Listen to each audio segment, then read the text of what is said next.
तो नमस्कार दोस्तों, जैसा कि आपको पता है लॉकडाउन लग चुका है, पर हमने अपनी तैयारी नहीं रोकनी। हमने कंटिन्यूसली प्रिपेयर करना है और हम लोग आपके लिए कुछ कुछ टॉपिक्स लेके आते रहेंगे करंट अफेयर्स के। आप देखते रहिए और समझते रहिए और मोटिवेट होते रहिए। पढ़ाई नहीं छोड़नी है, पढ़ाई करते रहना है। तो आज हम लेके आए हैं आपके लिए ई सेंटा। तो ई सेंटा के बारे में बात करते हैं। देखिए, ई सेंटा अभी गवर्नमेंट ने एक नया पोर्टल लॉन्च किया है। ये पोर्टल एक्वा प्रोडक्ट्स जो होते हैं ना, जैसे कि फिश, श्रिम्प्स और जो वाइल्ड प्रोडक्ट्स होते हैं जिसको हम, या जो एक्वा प्रोडक्ट्स होते हैं जो समुद्र से हम निकाल के या नदियों से निकाल के हम लोग बेचते हैं उसको, प्रोडक्ट को, या फिर जैसे फिश हो गया एग्जांपल। तो प्रोडक्ट है, फूड प्रोडक्ट्स एक्चुअली। एक कैटेगरी फूड प्रोडक्ट्स की है और भी कैटेगरीज होती हैं। तो क्या होता है कि फ़िश को जब निकालते हैं और बेचते हैं तो फ़िश एक पेरिशेबल आइटम है, मतलब थोड़े टाइम में ख़राब हो जाएगी। और देर आर लॉट ऑफ मिडलमैन्स जो यहाँ के किसान हैं जिनसे फ़िश खरीद के आगे बेचते हैं। तो ट्रेसिबिलिटी नहीं हो पाती है। मतलब ये मैं आपको थोड़ी प्रॉब्लम्स बता रहा हूँ सेक्टर की, कि आज तक हम क्या प्रॉब्लम्स फेस कर रहे थे। तो ट्रेसिबिलिटी नहीं हो पा रही है कि भाई कहाँ से आ रहा है, माल फ्रेश है कि नहीं है। तो ये एक बहुत बड़ा प्रॉब्लम है। तो मिडिलमैन काफ़ी, आपको मालूम है, जैसे एग्रीकल्चर के अंदर ये जो हमारी किसान खेती करते हैं, फसलें उगाते हैं, उसमें भी मिडिलमैन जो होते हैं काफ़ी पैसा खा जाते हैं, मुनाफा उनका वो ज़्यादा खाते हैं, जबकि मेहनत किसान करता है। तो इसी तरह से यहाँ पे भी ये प्रॉब्लम थी। अब गवर्नमेंट ने एक काम किया है, गवर्नमेंट ने एक प्लेटफॉर्म बनाया है जिसको हम ई सेंटा बोलेंगे। ये क्या करेगा कि ये फार्मर्स को डायरेक्टली एक्सपोर्टर से, या जो बाहर माल मंगवाते हैं बायर्स फ्रॉम अब्रॉड, उनसे कनेक्ट कर देगा। अब्रॉड या इंडिया में कोई लेना चाहे तो उसको भी है, आप जाके प्लेटफॉर्म पे जाके रजिस्टर कर सकते हैं ई सेंटा के प्लेटफॉर्म पे, और फार्मर भी वहाँ पे रजिस्टर कर सकते हैं। और फार्मर अपनी प्रोडक्ट्स बता सकते हैं, उनकी क्वालिटी बता सकते हैं, फ्रेश कितने हैं, कब हार्वेस्ट होगी। जैसे मछली है, मछली पालन कर रहे हैं, 10-20 हज़ार मछलियाँ पाल रहे हैं। अब मछली चूँकि जल्दी ख़राब रहती है और इंडिया में कोल्ड स्टोरेज की फैसिलिटीज़ है नहीं, और लोग जनरली फ्रेश खाना पसंद करते हैं 1-2 दिन में। तो यहाँ पे ये चीज़ बताई जाएगी कि भाई किस दिन कौन सी चीज़ हार्वेस्ट होने वाली है और आप कब आके ख़रीद सकते हैं। और किसान अपना माल बेच दे, कोई पैसा खा के भाग जाए, तो इसके लिए सरकार ने एस्क्रो अकाउंट की व्यवस्था कर रखी है। बेसिकली सरकार की एजेंसी है नेक्सा। तो वो लोग पैसे ले लेंगे एस्क्रो अकाउंट में, और जब माल डिलीवरी हो जाएगी तो पैसे दे देंगे। तो पूरा प्रोसीजर है, जैसे माल की क्वालिटी बताएंगे और वो अपनी प्राइस बताएंगे, नेगोशिएट करेंगे। अगर उन्हें समझ में आता है तो वो जाके एकदम जो हार्वेस्ट हो रहा होगा तब जाके देख लेंगे कि भाई क्या है, माल सच में हार्वेस्ट हो रहा है, मतलब आज ही फसल निकाल रहे हैं, ऐसा तो नहीं कि पुरानी बेच रहे हैं। तो मतलब आज ही फिश वगैरह जो हैं खाने लायक है तो आज उनको निकाल रहे हैं, फ्रेश है। और उसके बाद जब डील फाइनल हो जाएगी तो 25% पैसा देना पड़ता है। और फिर जब माल की डिलीवरी हो जाएगी तो डिलीवरी लेके जब चले जाएंगे, फाइनल डिलीवरी हो गई तो एस्क्रो अकाउंट में पैसा देंगे, तो सरकार के पास या जो नाक्सा है उसके पास रहेंगे। तो जैसे डिलीवरी हो जाएगी और अप्रूवल हो जाएगा और सारी क्वालिटी वगैरह सब चेक वगैरह हो गई और बायर तक माल पहुंच गया, तो फिर एस्क्रो अकाउंट से जो है किसान के खेत में पैसा आ जाएगा। तो बहुत अच्छा कॉन्सेप्ट है, बहुत अच्छी बात है। इससे हमारा एक्सपोर्ट बढ़ेगा और मिडिलमैन जो हैं बीच में ख़त्म हो जाएंगे और किसानों की इनकम बढ़ेगी, लाइफस्टाइल बढ़ेगी, पैसा आएगा तो एजुकेशन में इन्वेस्ट कर सकते हैं, और एक पूरी जनरेशन जो है आगे बढ़ जाएगी। और हमारे देश में एक्सपोर्ट बढ़ेगा तो फॉरेन करेंसी आएगी, तो हमारे जीडीपी को फ़ायदा होगा। ठीक है, तो ये सारी बातें हैं। तो बढ़ते हैं, देखते हैं क्या लिखा है इसके अंदर। आइए दोस्तों। तो ई सेंटा मतलब, ई सेंटा का शॉर्ट फॉर्म है, इसका मतलब है electronic solution for augmenting NaCSA farmers trade in agriculture. अब नाक्सा क्या है ये हम लास्ट में पढ़ेंगे, मैंने इसका डिटेल लिखा है थोड़ा सा। अब ई सेंटा क्या है, डिजिटल ब्रिज है, ब्रिज बना रहे हैं। वैसे अब आप यहाँ बैठे हैं अपने घर में, बीच में रोड है, सामने दूसरा घर है। अब आपको जाना रोड से क्रॉस करके, पर रोड में ट्रैफिक बहुत है, तो आपने कहा ठीक है ब्रिज बना लो एक। तो यहाँ पे क्या सरकार ने एक डिजिटल ब्रिज बना दिया कि भाई ठीक है, आप अपने देश में बैठे हो, कोई बात नहीं, आप फॉरेन में बेचना चाह रहे हो माल अपना, तो यहाँ से हम आपको कनेक्ट करा देंगे डायरेक्ट डिजिटली ऑनलाइन प्लेटफॉर्म के थ्रू। अब इससे क्या मार्केट डिवाइड नहीं होगा, और पता लग पाएगा कि भाई कौन सा फार्मर्स कहाँ से क्या माल बेच रहा है, एक्सपोर्टर्स जो बायर्स हैं उनको, और उनको ये निश्चित हो जाएगा कि हाँ भाई ये चीज़ है, ये जो बंदा है या ये जो रीजन वाले लोग हैं ये इस क्वालिटी का माल देते हैं और फ्रेश माल देते हैं, तो हम अगली बार से उनसे ही खरीदेंगे, ताकि जो लोग ईमानदारी से काम कर रहे हैं और अपना फ्रेश माल और सही रेट दे रहे हैं उनका माल पहले बिकेगा, उनको अच्छी इनकम प्राप्त होगी, ये सब इनके फ़ायदे हैं। तो e Santa is a digital bridge to end the market divide. तो मार्केट में जो डिविजन्स हैं, जो मिडिल मैन थे वो कहाँ से माल ला रहे हैं, कहाँ बेच रहे हैं, कुछ उनका पता नहीं है, झूठ बोलते हैं। तो इससे क्या होगा कि मार्केट में इमेज ख़राब होती है और इंडिया का मार्केट भी ख़राब होता है। दूसरे देश वाले आके हमारे मार्केट में बेच देते हैं, हम जहाँ बेच रहे हैं वहाँ बेच देते हैं। So it will act as an alternative marketing tool between farmers and buyers by eliminating middle. तो सबसे बड़ी चीज़ इसमें क्या हुई है, इसमें मिडिल मैन को ख़त्म कर दिया। ये जो है ना सब मिडिल मैन, ये देखिए यहाँ लिखा हुआ है, इस मिडिल मैन को ख़त्म कर दिया।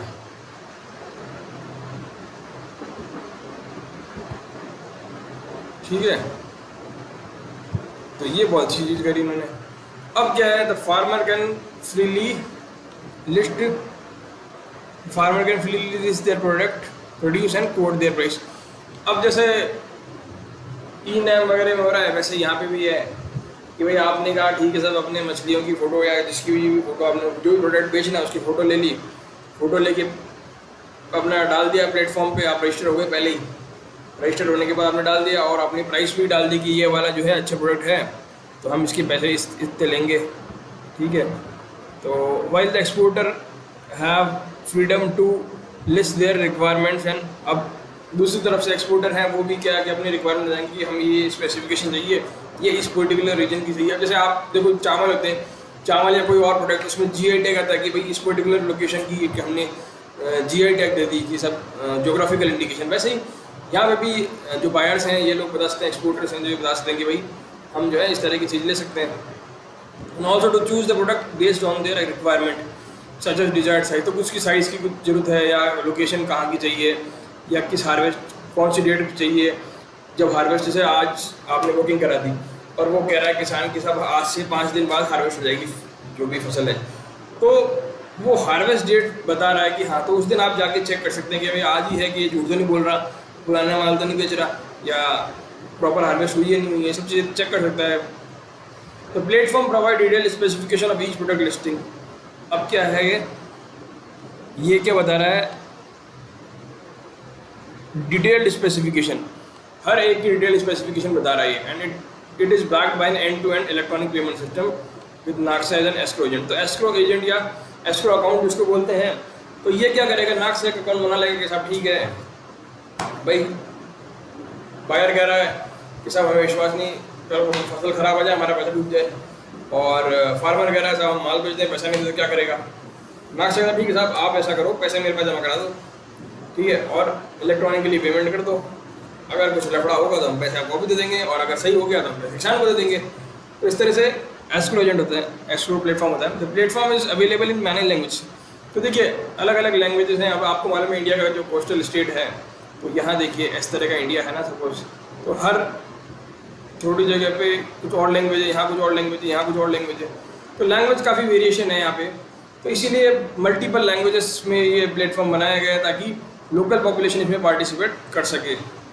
अब देखो इसमें the primary advantage of cluster approach is to shrimp farming that it enables participating farmer to organise the schedule of farm operation quality. अब देखो क्या है कि लोग जो है ना जैसे फार्मिंग कर रहे हैं सपोज इसकी कि भाई हमें मछलियाँ 10,000 20,000 मछलियों का पालन हम करेंगे, उसके बाद इनको बेच देंगे, ठीक है। तो ये क्या कर रहा है कि फार्मर जो है ना मिल के काम कर सकते हैं, ऑर्गेनाइजेशन बना सकते हैं अपनी, जैसे 5, 10, 15, 20 किसान एक सब मिल गए। अब उससे क्या होगा, जैसे आप फार्मिंग में करते हैं कि अगर बहुत सारे फार्म्स को अगर एक इकट्ठा कर लें और मिल के वो चलाएं तो उसमें कॉस्टिंग कम आएगी आपकी, क्योंकि एफिशिएंसी खुद स्केल हो जाएगा। सो शेड्यूल कर सकते हैं वो फार्म ऑपरेशन की, कब शुरू करना है कब ख़त्म करना है ना। ये देखिए यहाँ लिखा है and quality of seed procurement का, भाई 2-4 आदमी अगर मिल के काम करेंगे और समझदारी से काम लेंगे तो डिस्कस करके अच्छे से अच्छी क्वालिटी वाले सीड्स खरीद सकते हैं। देन साइमल्टेनियस स्टॉकिंग, अब एक साथ स्टॉक कर दिया, सपोज करो अब भाई अलग अलग इंडिविजुअली अगर स्टॉक करने लगेंगे तो काफ़ी महंगा पड़ जाएगा। तो उन्होंने कहा एक कॉमन प्लेटफॉर्म खरीद लो, कॉमन चीज़ें खरीद लो, उसमें हम जो है साइमल्टेनियसली स्टॉक कर लेंगे अपना जो भी फसल है। सपोज करो 2 दिन बाद वो होनी है, मतलब 2 दिन बाद कोई बायर आने वाला है और 2 दिन पहले वो फसल हो गई तो उसको हमें स्टॉक करना पड़ेगा, तो एक जगह स्टॉक कर सकते हैं। देन वाटर एक्सचेंज किस तरह से करना है कि भाई जैसे पानी का जो आदान प्रदान है वो कैसे निकालना है, कैसे करना है। फिर हार्वेस्टिंग डिज़ाइंस या हार्वेस्ट क्या करना है, कैसे करना है, तो एक छोटे छोटे फार्म्स के बजाय बड़े फार्म में एक साथ कर लिया। So contributing to substantial reduction in the cost of operation. तो कॉस्ट ऑफ ऑपरेशन मैंने आपको पहले बताया कि अगर आप एक मल्टी बड़े लेवल पे काम करेंगे तो ऑब्वियसली कॉस्ट ऑफ ऑपरेशन बढ़ जाए, कम हो जाती है, ठीक है। And also prevention of vertical and intra cluster transmission of disease. So अब देखो क्या है कि डिजीज़ वगैरह का ट्रांसमिशन भी कम हो जाएगा, क्योंकि आप इस तरह से अगर काम करेंगे मिल के तो एक तो आप फ्रेश माल बेचेंगे और क्वालिटी चेक होगी हर लेवल पे आपकी, मिडिल मैन एलिमिनेट हो जाएंगे। नहीं तो क्या होता है, मिडिल मैन स्टॉक करके रख लेता है लेके और कहीं का माल कहीं बेच देता है और बोल के कुछ और बोलता है। तो ये सब चीज़ें कि भाई अश्योरिटी हो जाएगी यहाँ पे। The aqua society ensure social and environmental responsibility and food safety. तो क्या हो रहा है कि इससे क्या हो रहा है, हमारी सोशल इन्वायरमेंटल और रिस्पॉन्सिबिलिटी पूरी हो रही है और फूड सेफ्टी हो रही है। मतलब इन्वायरमेंट की नुकसान भी नहीं हो रहा है, फूड सेफ्टी भी हो रही है कि भाई एक्स्ट्रा फूड थोड़ा सा मिल रहा है और एक्स्ट्रा कमाई हो रही है लोगों की। अब इम्पोर्टेंस ऑफ ई सेंटर, मतलब इसकी बेनिफिट्स हम कह सकते हैं इसको। अब पीयूष गोयल जी ने बताया था कि ये रिड्यूस रिस्क कर देगी।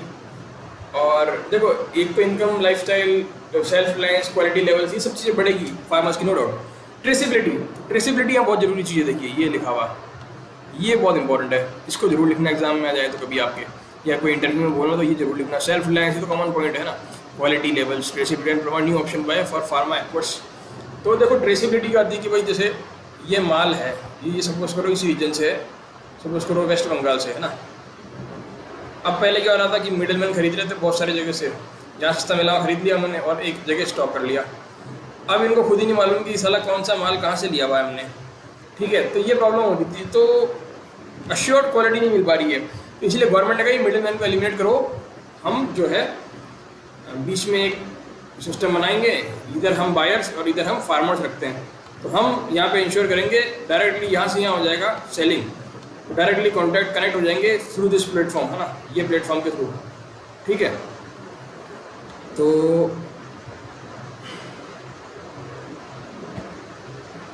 ठीक है, चलो आगे बढ़ते हैं। अब क्या है, अब रिस्क भी रिड्यूस हो रही फार्मर्स की या बायर्स की, है ना। फसल ख़राब भी नहीं हो रही है, फ्रेश फसल मिल रही है। अवेयरनेस ऑफ प्रोडक्ट्स, अब देखो क्या है कि एक तरह से ट्रांसपेरेंट प्रोसेस हो गया, है ना। अवेयरनेस आ रही है इसके थ्रू कि कौन सा माल कहाँ पे बढ़िया मिल रहा है, कौन सा ज़्यादा बिक सकता है, कौन सा कम मिल सकता है। तो जो लोग असली अच्छी फसल बेचेंगे उनको ऑब्वियसली ज़्यादा दाम मिलेंगे। अब increase in income, obviously increase in income होएगी फार्मर्स की। And then shielding against wrong practices. अब पहले रॉन्ग प्रैक्टिसेस जो हो रही थी वो सब बंद हो जाएगी एंड ईज ऑफ प्रोसेस हो जाएंगे, क्योंकि प्लेटफॉर्म बना दिया। जैसे आप फ्लिपकार्ट या अमेजन से बाई करते हैं वैसे ये लोग इससे डायरेक्टली बाई कर सकते हैं। So it will enable the farmers and buyer to have greater control over the trade and enables them to make informed decision. तो अब ये लोग पूरा जब वो कुछ जानेंगे, सब कुछ इन्फॉर्मेशन प्लेटफॉर्म पे आ जाएगी, तो ये लोग कंपेयर करके बेटर प्राइसेस में या बेटर तरीके से माल खरीद सकते हैं और इन्फॉर्म डिसीजन ले सकते हैं। तो पहले क्या मिडिल मैन था जो आधा जुड़ा था, कुछ पता नहीं चलता क्या क्या एक्चुअल में मार्केट की स्थिति है, और इस तरह से उनको इन्फॉर्म डिसीजन ले नहीं पाते थे। सो it will provide a cashless, contactless and paperless electronic trade platform. तो कैशलेस है, कॉन्टैक्टलेस एंड पेपरलेस है, बिकॉज कैश तो दे नहीं रहे हो आप, गवर्नमेंट कैश को अकाउंट में डाल रहे हो, तो यहाँ से एक नंबर में हो जाएगा सारा पैसा, क्योंकि ये देंगे एक नंबर में, फिर यहाँ से किसानों के पास चले जाएगा, तो गवर्नमेंट की नज़र में रहेगा सारा पैसा। कॉन्टैक्टलेस, भाई आपको कॉन्टैक्टलेस है, आप कुछ ऐसा ही नहीं किया आपको कॉन्टैक्ट करना है, बारों पैसे मांगने हैं, सबने आप ई नेक्सा वाले दे देंगे। और पेपरलेस है, कैशलेस है, मतलब पेपरलेस है। इलेक्ट्रॉनिक ट्रेड प्लेटफॉर्म है बिटवीन फार्मर्स एंड एक्सपोर्टर्स, है ना, ठीक है। E centre can become a tool to advertise collectively and kind of product the buyer, farmers and fish producing organization are advertising. तो ये क्या है कि हम इस तरह से फ्यूचर में क्या होने वाला है इस तरह से हम जान सकते हैं और हम कलेक्टिवली इस चीज़ को एडवर्टाइज भी कर सकते हैं वर्ल्ड लेवल के ऊपर, और हमारे जो प्रोडक्ट की वैल्यू है वो ऑब्वियसली बढ़ जाएगी जब हमारा प्रोडक्ट कोई हिट हो गया या फेमस हो जाएगा कि हाँ भाई यहाँ पे बहुत अच्छे से फिशेज आती हैं या अच्छे मैरिन प्रोडक्ट आते हैं. So it will help in India and international people in India and internationally to know about the product availability. तो लोग पहले से जान पाएंगे हाँ भाई इस डेट को ये प्रोडक्ट आने वाला है, इस तारीख आगे ये प्रोडक्ट आने वाले हैं, और इस तरह से लोग पहले बुकिंग करा सकते हैं. And has the potential of becoming an option platform. तो ऑप्शन हो जाएगी बाद में थोड़े टाइम में भाई अगर ऐसे चलता रहा और ऐसे फेमस हो गए हम लोग, हमारे फिर देश वालों के जो प्रोडक्ट्स हैं वो सरकार लोग जो है बोलियाँ लगा के खरीदेंगे, तो ऑप्शन हो जाएगा, तो उससे ज़्यादा पैसे मिलेंगे और भी. ठीक है, अब हमने बात करी थी नेक्सा की. नेक्सा क्या होता है इसको भी देख लेते हैं. तो वो एक एनपेडा गवर्नमेंट की एजेंसी है, ministry of commerce and industry के अंदर आती है. तो इसको बोलते हैं marine product export development authority. मतलब मेरिन प्रोडक्ट्स को एक्सपोर्ट किस तरह से हम बढ़ावा दें, ये सब एजेंसी है. तो इसी के एक छोटा सा पार्ट है Nexa, national centre for sustainable aquaculture. तो भाई सस्टेनेबल एक्वाकल्चर हम किस तरह से डेवलप करें, इस चीज़ में इसका मेन फोकस रहता है. तो इसका ऑब्जेक्टिव क्या है, इस नेक्सा का इसका ऑब्जेक्टिव ये है कि to encourage and uplift the small and marginal farmer through organisation of cluster and maintaining best management practice in shrimp culture. ठीक है, तो इसका वही है कि भाई अपलिफ्ट करो फार्मर्स को, स्मॉल और मार्जिनल को. And the primary advantage of cluster approach to shrimp farming is that it contributes to substantial reduction of cost. तो इसके ये क्या है, कॉस्ट ऑफ प्रोडक्शन रिड्यूस कर देगा. ऑब्वियसली 10 किसान मिलकर काम करेंगे तो obviously cost of production reduce हो जाएगा. It enables participating farmers to organise the schedule. अच्छा, अब देखो क्या कि जो लोग मिल के काम कर रहे हैं वो लोग अपना फार्म का शेड्यूल बना सकते हैं कि भाई हाँ इस तारीख से इस तारीख, या इस टाइम से इस टाइम आप करो, इस टाइम से इस टाइम हम करते हैं. तो एफिशिएंसी बढ़ जाएगी सिस्टम की. एंड क्वालिटी फीड प्रोक्योरमेंट भाई अपना डिस्कस करके अच्छे से क्वालिटी फीड प्रोक्योरमेंट कर सकते हैं और एक साथ स्टॉकिंग कर सकते हैं प्रोडक्ट की, सीड्स की. देन वाटर एक्सचेंज कर सकते हैं कि भाई हाँ यहाँ से हम वाटर छोड़ रहे हैं, आप वहाँ से एक्सचेंज कर सकते हैं हम वाटर्स, है ना. इससे हार्वेस्टिंग रिजाइंस और हार्वेस्ट किस तरह से करना है, कब करना है, एक चेन बन सकती है इस तरह से. तो ये थोड़ा सा ब्रीफ आइडिया था कि ई सेंटा क्या है. तो आगे हम और लेक्चर आएंगे, अभी इतना ही है. Thank you very much.